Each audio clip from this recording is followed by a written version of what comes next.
for me. I've had a lot of crazy experiences up there, good and bad. I'm not going to share all of those at this particular time, but I am going to share some of it. I've really debated on what to share. Some of it, some of the stuff is pretty wild, like how I got on there and how I kept my job there.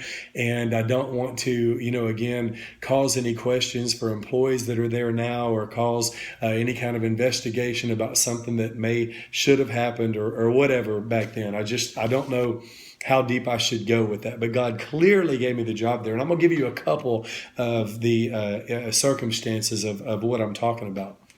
I did go and take the test. I studied like crazy for it before I went to take the post office test. And when I got up there, the moderator, she only gave us 3 minutes to take the first part of the test, which was supposed to be 6 minutes. Out of hundreds of people that were there at the convention center taking the test, I'm the only one that raised my hand. I'm in the front row, completely paying attention. And I told her, look, you only gave us half the time. I've only answered half the questions. She said, no, son, you're just nervous. This is how the test goes. And, she made me be quiet. So I was so discouraged, but I went ahead and finished taking the test. I get my test scores back. It's only like a 77 out of 100. And I'm just, there goes. You don't get on the post office with a 77 score. But then about a month later, I had got a letter in the mail, saying that the post office made a mistake. They only gave us 3 minutes to take a 6-minute portion of the test. And if anybody wanted to come back and take it, they could come to the main post office on such and such date. Well, I went back up there to retake that test, and only out of that whole group of people, only about 20 something people showed up. And I'm like, you got to be kidding me. So I scored like a 93 by being able to retake the test, 93 or 95 or something like that. And because of all those other people who didn't retake it and kept their scores, that boosted me up, and I ended up getting hired. I went for my interview, or I got a chance to interview. I went for the interview. I was a smooth talker, back then, and I interviewed well. I got hired on the spot. They took me on a tour of the plant where I work now, but I had said I will never work nights and I will never work in a plant. And when I saw what they wanted me to do, to sit up on a platform and punch a 10 key machine for 8 hours a day, I said no. I turned the job down. After all that, I turned the job down, walked out. They ended up calling me back and said that they would give me a job carrying mail if I wanted to do that. So I went ahead and took the job carrying mail. But while I was carrying mail in my probation period, I ended up breaking my ankle, and I did not report my ankle break. I've tried to finish my route. I pretended like I was in Vietnam. I cried all day long. My ankle was swollen out of my shoe. I made it back to the post office, and I told them I had just got a big blister. That happened to be on a Friday, so I thought maybe I didn't really break it. Maybe I just sprained it real bad. Ended up having a fracture in my ankle, so I had to tell them by that Monday. And technically, when you're in probation at the post office, they're supposed to let you go. You're supposed to be terminated if you have any accident during your probation time. But ended up that I got stationed at a plant where I knew two of the managers there. I went to church with them when I was a kid, and Pat Boos and Tommy Johnson. And so what ended up happening was they fired me, but they rehired me, but I couldn't carry mail anymore. I had to go back in that plant where I quit the first time. So, but the good thing was I got hired back on as a mail handler, not a clerk. As a mail handler, I was able to do all types of different jobs and move around all night, which is my personality, my temperament, and I wasn't going to have to punch that 10 key machine. So I went ahead and took that job. And I will say this point I was back in the plant, and I hated it, and my life really began to take a further downhill turn. I even quit the post office once. I walked out on a Saturday night. I was so angry, and I just hated it so much. And sorry, my battery was dying. But anyway. Got to keep this going. I'm already 19 minutes into it. So I quit the post office once, went to sell cars. I realized I had made a huge mistake. I ended up calling one of the managers who really liked me up there. The thing was, even though I hated it, I was a very hard worker. My shirt would be soaking wet in an air conditioned building. I took out my aggression by working really hard. And, he ended up talking to the plant manager. The plant manager gave me my job back, and that was really hard. I had to walk back in the first day with a group of men. First thing I heard, well, you done slept with a plant manager, didn't you? They were making fun of me and everything, her being an older lady and stuff. And so anyway, that was hard. I took a lot of ripping for that, but the thing was I got my job back. All right. So anyway, at this point, that led into just, I was a newlywed at this time. I had gotten married by now.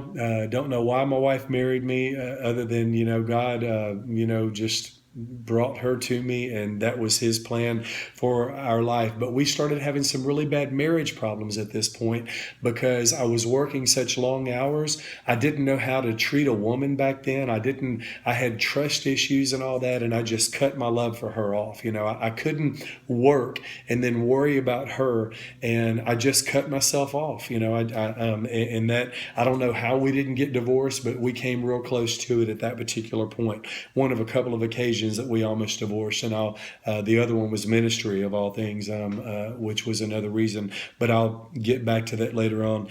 That loneliness. I continued to drink as often as I could.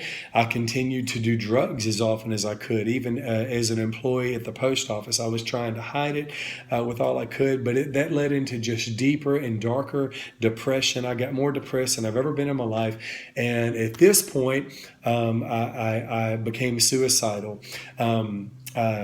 And there was one night that I was going to work on a Saturday night, about to go in for a really long shift, and I was looking at the side of the courthouse, of the police station courthouse, and the way my truck was positioned, I was revving up the engine of my truck, and I was thinking, man, I was thinking I'm going to run my truck into the side of the police station and make some kind of statement or something like that and just hope that I die.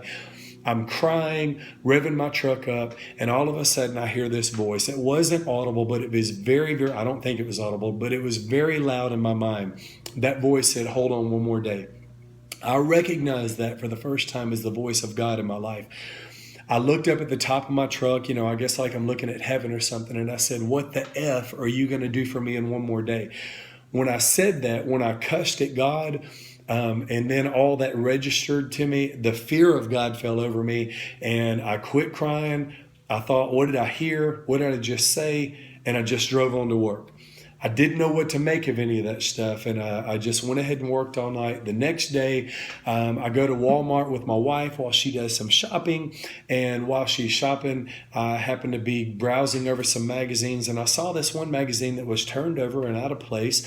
I picked it up, and there were a bunch of pictures, body transformations on there, like what you would see now in P90X, I guess, Beachbody stuff. But back then it was Body for Life. That was the first big thing that came along, where people, in like 12 weeks went from one area, one phase or look, to another. And that same voice came back to me, and I heard in my heart, in my spirit, whatever, this is what I wanted you to hold on one more day for. At that point, I literally felt, I just describe it as like angels inside my body, like ribbons of silk or something. They started wrapping around my head. They went all the way through my body and went down to my feet. It was like, I guess, a physical sign, a manifestation from God or something like that.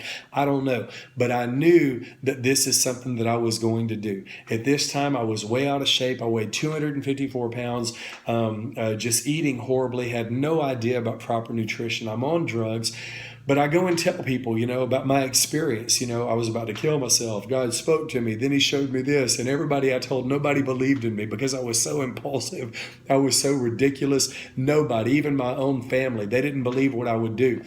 My wife, however, she did. She encouraged me. She set me up for success. She made me a notebook to keep track of all this stuff. And finally, a few months later, God helped me, and I had the discipline to do it.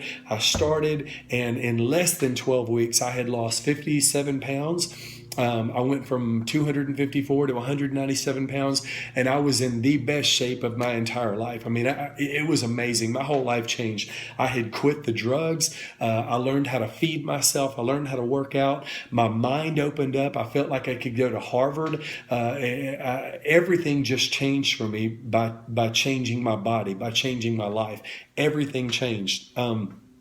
So I did. I decided to go ahead and re-enroll in college. I was praying about it, and I said, "Okay, God, if this is you, if you're telling me to go to college, then I will enroll. And if I make an A in my first course, then I'll know that's a sign to keep on going." So I took a history class, ended up making like 103%, and ended up staying in school for about 66 hours at that point in counseling or general studies with an emphasis in counseling. And their psychology. And I was on the dean's list pretty much that whole time. And so all the messing around that I did in high school, I was able to prove to myself that I did have a brain, it did work, and I could do this stuff. Now, I'm driving down the road one day, turning into my neighborhood after one of my classes, and I hear the voice of the Lord say that I am the master counselor. He spoke that to me, and then I realized that it was time for me to stop going to school. I had gotten, I guess, the equivalent of an associate's in that, and I realized I did not need to pursue in my life at that time secular counseling studies at Louisiana Tech. So I stopped. But that was just a part of my life. Now, God would later on, I'll make another video about this later, but he would later on provide for me in a supernatural way to go to Bible college, and that's where I would continue. But getting back to this now, God was working. He continued to work in my life, but every quarter of school that I would complete, I would go back and I would celebrate by getting high. But I did have the discipline to, at least do that only every quarter, so I was progressing, I guess.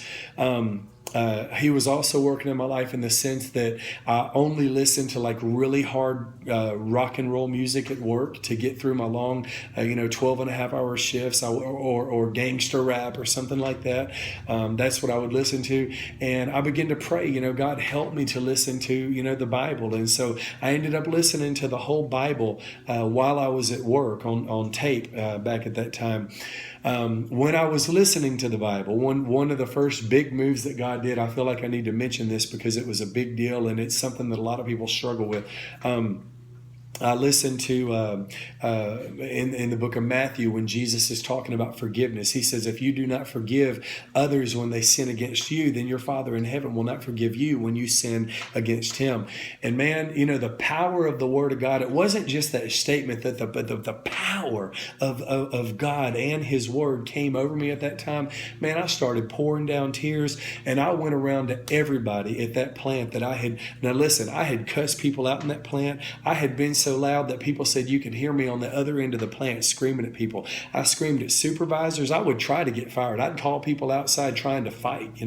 I was very wicked while I was at the post office. I don't know why I didn't get fired other than just God's grace, and He had opened a door for me there, and I was kept there. But I went and apologized to everybody. I wrote letters to people that I had offended in the past. I tried to make phone calls, and I made restitution with everybody that I had ever offended and asked forgiveness from them.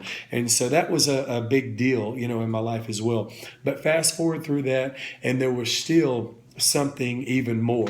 I don't know if this is a mistake. I'm already up to 28 minutes. This will probably end up being about a 40-minute video, so maybe you can, I don't know. Let's just see how God uses it. But I still felt there was something more, okay? And that leads in to when God really began to get a hold of me. Okay, purpose-driven life. On February 2nd, 2003, let me make a disclaimer real quick about the purpose-driven life and Rick Warren. I know that I am friends with a lot of very serious Christians on Facebook now.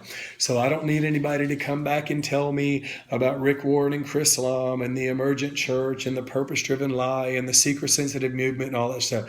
I'm aware of all of that stuff. I'm not affiliated with Rick Warren right now. I don't know exactly what's all going on with him. I'm just telling you what happened to me almost 15 years ago, okay? I'm just laying it out there. Purpose-driven life. My wife, still seeing me being depressed some and still seeing me being incomplete. I think her mom had given her this Purpose-Driven Life book, and she left it on the table at our house, and I would pass by it every now and then.